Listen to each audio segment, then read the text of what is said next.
আসসালামু আলাইকুম ভাই। আমরা বাড়িঘর সাইডে বসি, বাড়িঘর সাইডে বসি, সব দেখেন সব লেগে বসি। মানে আমরা কি করবো, এই কুকার শুদ্ধ লেগে বসি, যা আছে বল। এরপর দেখেন এই মালো কার্পেট মার্কেট সব লেগেছি, কিচ্ছু বাদ রাখি নেই। ঠিক আছে, তারপরে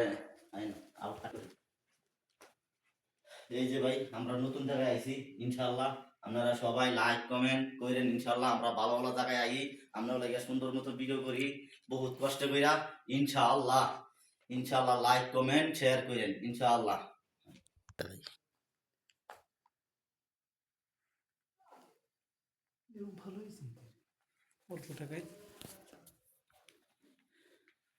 ইনশাল্লাহ সবাই লাইক কমেন্ট শেয়ার করেন। ইনশাল্লাহ আমরা এখন খানা খাবো, মাতামে যাবো, মাতামে যাইয়া খানা খাবো ইনশাল্লাহ। এই আঙ্গ বাইরের সাইড, ওই যে আর একটা রুম আছে, এই যে এটা আঙ্গ বাইরের সাইড, ওই যে এটা আমরা এটাই আর একটা সাইড। এইখানে আমরা এইখানে থাকি না, আমরা থাকি এই সাইডে। এই সাইডে গেলে সব গাড়ি তুলে এসেছি। ইনশাল্লাহ সবাই দোয়া করেন। খোদা হাফেজ।